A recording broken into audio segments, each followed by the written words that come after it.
51 celete dersi fıkh müyesserden nahmeduhu ve nusalli ala rasulihil kerim. Elhamdülillahi vel minna fıkh müyesserden namazın fasit diyen dağıtlarına var. Namaz nemelat fasit diyer. Bu gece galiben 4. celete bırakışın hakkında. Şayet 3. celete olsun. 13. muradına vardık. Eğer avret namaz guzar der esnai namaz bir müddet edayik rukun berhine geldi. Namaz okuyan adamın avreti bir rukunu eda etmeklik mıqdarsa açık qaldı. Bir rukun ne müddet? Kıraat bir rukun. Ruku bir rukun. Secde bir rukun. O zaman hemen namaz okuyuptun. O zaman hemen birden de yel vur ya da ortam avretin bir kaptan açaya. Ondan sonra da alakam yapsan şunda müşkil yok. Ama yok açık qaldı sen de bana hakkı ruku etdiyen çan açık qaldı. Bir rukun boldu da şu tuğratında namaz ne mi fasit boldu. Eğer ehyanın hemen okuyup bir işler kimde peş geliyor? Denanlarda peş geliyor. Düzde namaz okuyuptu. Yel bolya musafirçilik bolya. Ya şoňa mensur ýagdaýlar bolýar. Şonda alakam yel urak bir el nasypdyr bilýär. Şonu ne alakam çekki.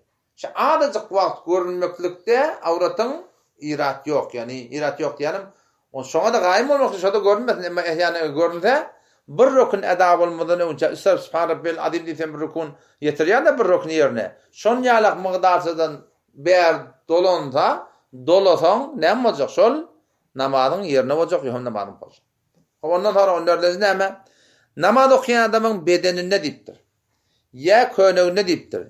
Ya mekanında diptir. O da yan kıyalak bir rukun edare eder mıqdarsa necaset bu diptir. Hamana ne yaparım orayı? Sen bir halı var. Halin bir setinde namaz okuyup durdun. Birden de Allahu Ekber deyip duranın so yadın açıya. Şın şitat haram di. Bir adam ayağını yerden kaldırmayacak tüyşeyen şeylerdi. Evliliğin. Şu tuğratında sen ne yapacak? Namazın eda olacak. Ya hemen düz okuyup durdun. Allahu Ekber diýenin şol inäle kemşe duranın şo ortam malakymda ory secdet çekýände ýa ruku çekýände näme bir nezasat bar aýyň ýerden galdyrmajak ýen tüýbele aqnap 2 gadam ila 3 gadam öwe gitmekdige ejada bar da ya kaptala hawlýardyň şo tuğratanda sen namazy näme eda boljak emma ýok durup durdun namazlyk namazlyk durup durun ýa namazlyk durup durun sonra ýadyň ösüp durken näme bu namazlyk näme fasitmişdik. Onda şol ya şu tuğratında yani harammışlıkta şu tuğratında namaz boljak derdi yani. Hop o meselesi näme? Eger ehyanın namaz okuyan adamın tutgoyu bolsa, namazın içine birden tutgoy tutasa değerli ýa-da, şu tuğratında namaz kullen fasit bolýar. Şol wagty bir adam tutgoy tutsandy özün bilmeýär da. Özün bilmeýände näme bolýar? Sen emmandan ýel çykmaklyk ihtimali beterken bolýar.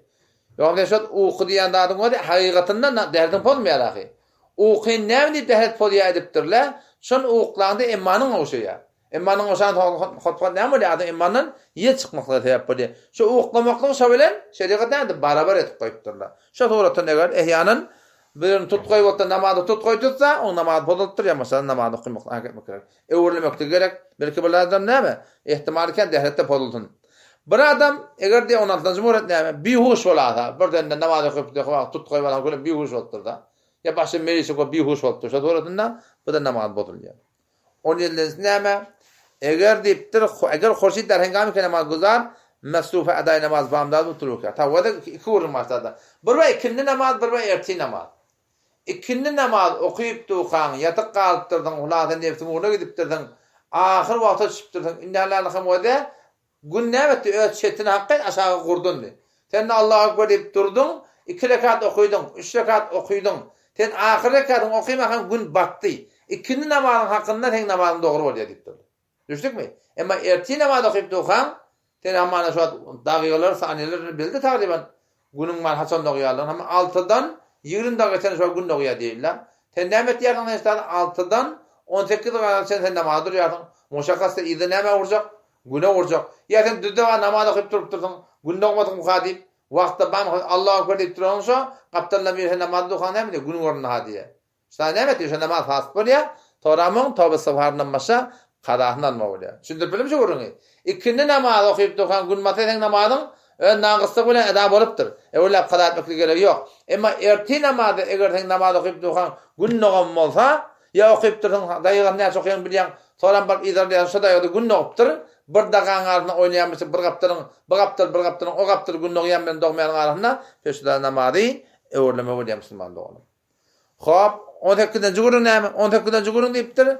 Eger wagty zawal der namazy eýden dahil gerdi. Aýt namazy gije goýupdyrlar. Ular bagışlar götür, fermandar götür, ýemurdar götür. Kan adyny gurun bertir götür. Ha, ordan öýlen saat 12'den 12'de 15 waka şu kışın tomtin fark etdi ya da. Gün ordan agyp öýlen wagty girat. Ştada näme bolýar? Aýt namaz, eger şu wagt okyp dursa, gün agta näme bolýar? Ştada namaz fasit bolýar. Aýt namaz dogry bolýar şurtunda. Eger wagt asrdan namaz joma dahil gerdi. Bu da näme etdi bilýär? Zymany gije goýdylar. Gidip ertdirler oradan. O ikindi wagty giripdir. Ta näme zamana başlada fasit bolýar. Näme okyma bolýar? Öyle okyma bolýar şoň ýerden. 20-nji näme? Eger bir adam teyemmüm et namaz okypdy. O birden näme bolýar? Suw aňdam darlap maturlygy geldi. Ay men suw getirdim ha diýdi. Ya hemana be her surat suw istifade etmekdige magdur bolupdyr. Bedre ýokmuşdyk, bulat ýokmuşdyk. Ulata suw istemal etmekdige, suw istifade etmekdige, suwdan peýdalanmaklygy indi näme etdi bilýärmi? Bir yol tapyldy, şu suratyny okyp duran namaz näme bolýar? Şoň batyl bolýar ýani. Şu suratyny teyemmüm de şeýle, teyemmüm de şu suratyny batyl bolýar. Teyemmüm etdir namaz okuyjak boldyň, buradan suw gelýär, suw ýagdaý tapýardyň, şu suratyny näme etdi? Batyl bolýar hen teyemmüm. 20-nji näme? Eger dipde wagtda namaz gozar, eger wuzuy namaz gozar, ba amele we ya be gayri amele şikast. Sen namaz okyp durdyň, bilip näme etýärdiň bilýärmi? İçinden bir ýel çykarýar. Bilip ýel çykarýar. Şu toratyna hata bolýar, şonu näme dedi? Derdim podulda. Derdim podulda näme bolýar? Namazda podulýar. Bildiňi öz işiň bilen boldy. Bir bolýar ýa, birde burnun gany, hem ihtiýary ýok onda bilýärmi? Burnun gany ýa. Şu toratyna näme etýärdiň? Sen öten sam gurun da öwrük barda dehak bilýärdiň. Gelýär şun ketlemänjek, ýa-da namazyň ýygyny okuýdan bolýar. Ýani ýene-de öwrläp okuýmaklyk şeýtmeklik goýýan. 20-nji näme? Eger bir adam Allahu ekber manaqymy awwalky hamzady bada, şon çekdi. Näme diýär? Allahu ekber diýär. Näme diýdi bolýar? Ya Hudaý olakamy diýip aýtdy bolýar bu manada. Düşänmi? Mana tadan Allahu ekber diýär näme bolýar? Ya Hudaý olakamy diýip aýtdy bolýar. Düşdükmi? Şu toratynda şol mana ütýärlik derekli, ştada namaz näme bolýar? Batyl bolýar. Eger azruil musaf Qur'an bir adam bazen hem görýärdiň başga mezheplerde Qur'any eline alyp okuýandyrlar. Şu Hanefi mezhepde şol dogry däl. Bir adam Qur'any eline alyp okuýda, ol namaz batyl bolýar, namaz dogry däl. 24-nji näme? Eger rukn erkan namazda hada hap edakar. Bir wagtda derýa gidip gelipdir, ulata rananda bolup da maşyn türüp ýada gelipdir. Odan bilemet ya namazyň içine ýatyp galýar. Namazyň içinde bir rukny okuýan içine eda edipdir. Ondan sonra oýanypdyr. Yamaşşadan şonu öwrläp etmede, öwrläp etene müşkül ýok, ahyrda secde etmek bolýar. Hamana wada secde gidipdir bilýär. Yamaşşadan gelipdir zaýyna. Ýene de onsa bir ýadyna düşdi. Men secdemi näme etdim? Kullen okudy etdim. Yamaşşadan ilk secdeni ýerine ýetirdi. Ama ahyrda näme olacak? Yani secde etmek bolacak. Şu toratynda bilse ödüni, onda näme bolýar? Şu toratynda ol namaz dogry bolacak, hem dogry bolacak yani. Ýöne gawsy näme bilýär? Peygamber Hudaýsam mübarek sözi bar. Bir adam her uqty gelse diýipdir, ýatsyn diýipdir. Kağıtla bolýar, ýadak gelýär. Asan yaragyň ýok. Namaz okuýdan her şu bar, asan beter haraplajak, uqyň bir gözüň açyk, bir gözüň ýumyk. Şeýle bir ýagdaýda adam Peygamber aýtdyr, uqlaň diýipdir, ýatyň diýipdir, soňra turdan okuýň diýipdir. Mabada Hudaýa tewam diýipdir. Namazyň sünneti näme diýenim boldy? Okuýun sünneti, Hudaýa tewam tewam boldy. Adam şu daýdan şoňa habardar bolmak. Gawsy näme? Hewle gaty okuýup ýanmada şu toratynda namazyny ýatakam 3 saat ýatyp, kalimat okuýan alyp da soram turup da namaz okumak gerek. Allah tebaraka ve tawfik bersin. Assalamu aleykum ve rahmetullahi ve berekatuh.